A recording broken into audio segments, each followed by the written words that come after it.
హోంశాఖ మార్చులు మరియు సహకార శాఖ మార్చులు అమిత్ షా గారికి, వేదిక మీద ఉన్నటువంటి కేంద్ర మంత్రివర్యులు కిషన్ రెడ్డి గారికి, సంజయ్ గారికి, లక్ష్మణ్ గారికి, గౌరవ పార్లమెంటు సభ్యులు అరవింద్ గారికి, శాసనసభ్యులు భూపతి గారికి, సూర్యనారాయణ గారికి, ప్రియమైన పసుపు రైతులకి తెలంగాణ ప్రభుత్వ పక్షాన, రేవంత్ గారి పక్షాన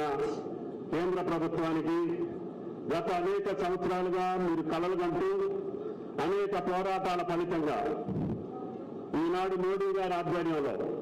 కేంద్ర ప్రభుత్వం తెలంగాణ ప్రజల్ని, పసుపు రైతుల్ని వారి యొక్క పోరాటాన్ని గమనించి ఈ యొక్క పసుపు బోర్డుని భారతదేశంలో తెలంగాణ రాష్ట్రానికి ఇవ్వటం, అందులో కూడా తెలంగాణలో కూడా ముందుండి పోరాడినటువంటి ఇందూరు రైతులకి ఆ గౌరవం దక్కటం ఈ దేశానికి గర్వకారణం. ఈ పోరాటానికి అనుకూలంగా పార్లమెంటు సభ్యులు అరవింద్ గారు నిజామాబాద్ పార్లమెంటు సభ్యుడిగా ఆయన ఇచ్చినటువంటి మాటను నిలుపుకోవటం కోసం కంటిన్యూస్ గా కేంద్ర ప్రభుత్వం మీద ఒత్తిడి తీసుకొచ్చి అనేక సంవత్సరాలుగా ఉన్నటువంటి కోరికలు తీర్చాలి అని పట్టుబట్టి అమిత్ షా గారి ద్వారా, ప్రధానమంత్రి గారి ద్వారా ఇది సాధించి మీ యొక్క గుండెల్లో నిలిచినటువంటి పార్లమెంటు సభ్యులకు కూడా ప్రత్యేకంగా ధన్యవాదాలు. దానికి రాష్ట్ర ప్రభుత్వ పక్షాన, రేవంత్ రెడ్డి గారి పక్షాన బోర్డు యొక్క స్థాపనకు కానీ కేంద్ర ప్రభుత్వంతో సహకరించి మీరు ఏదైతే కలర్ కన్నారో బోర్డు వల్ల మన పసుపు రైతులకి భవిష్యత్తు ఉంటుందని, మనం పండించేటటువంటి పంటకి గిట్టుబాటు ధర వస్తుందని, అదేవిధంగా ఇతర దేశాలకి ఎక్స్పోర్ట్ చేసే అవకాశాలు వస్తాయని,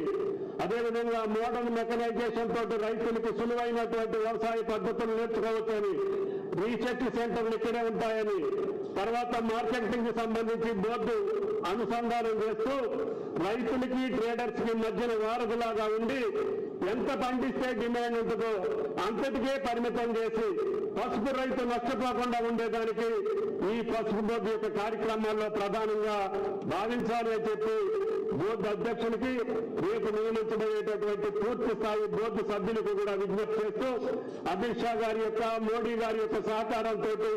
పసుపు రైతులే కాదు తెలంగాణ రైతాంగానికి కావలసినటువంటి అన్ని సహాయ సహకారాలని కేంద్ర ప్రభుత్వం మేము అడిగింది కడువుగా కొన్ని సహకారాలు అందిస్తుంది. దానికి ముందు భవిష్యత్తులో కూడా రైతాంగానికి సంబంధించినటువంటిది రైతు యొక్క ఆదాయాన్ని రెట్టింపు చేసి రైతును రాజునే చేస్తామని చెప్పినటువంటి మోడీ గారి వాగ్దానానికి అనుగుణంగా రాష్ట్ర ప్రభుత్వం కూడా మొట్టమొదటి సంవత్సరాల్లోనే ఆర్థిక భారం ఉన్నప్పటికీ 1,00,000 కోట్ల పైన రైతాంగ సమస్యల మీద ఖర్చు పెట్టాం. అది రుణమాఫీ మీద చేశాం, రైతు భరోసా మీద చేశాం, పంటను గిట్టుబాటు ధర కొనుగోలు చేసేదానికి ఆర్థిక పరమైనటువంటి వెసులుబాటు ఉన్నా లేకపోయినా రైతును ఆదుకోవడానికి రేవంత్ రెడ్డి గారి ప్రభుత్వం ప్రయత్నం చేస్తుంది. దానికి మా కేంద్ర మంత్రులు కిషన్ రెడ్డి గారు, బండి సంజయ్ గారి సహకారంతో, ఇక్కడ ఉన్నటువంటి రాష్ట్ర పార్లమెంటు సభ్యుల సహకారంతో, కేంద్ర ప్రభుత్వంతో ప్రతినిత్యం అనుసంధానం చేసుకుంటూ కేంద్ర ప్రభుత్వం సహకారాలతో తెలంగాణ రైతులు రాజును చేయడానికి వ్యవసాయ శాఖ, అదేవిధంగా కోఆపరేటివ్ శాఖ పరంగా,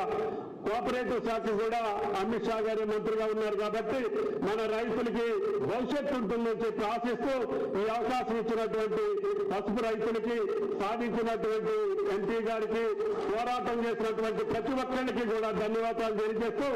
ఈ పుణ్య కార్యక్రమానికి, ఈ యొక్క భరతమాతకి పసుపు పారాణిని దిద్దేటటువంటి ఈ పసుపు పంటకి, దివ్య ఔషధమైనటువంటి పంటకి భవిష్యత్తుని కల్పించినటువంటి కేంద్ర ప్రభుత్వానికి, అమిత్ షా గారికి, మోడీ గారికి, ప్రయత్నం చేసిన ప్రతి ఒక్కరికి కూడా ధన్యవాదాలు తెలియజేస్తూ సెలవు తీసుకుంటున్నా. జై హింద్. बहुत बहुत धन्यवाद सर आपका. अभी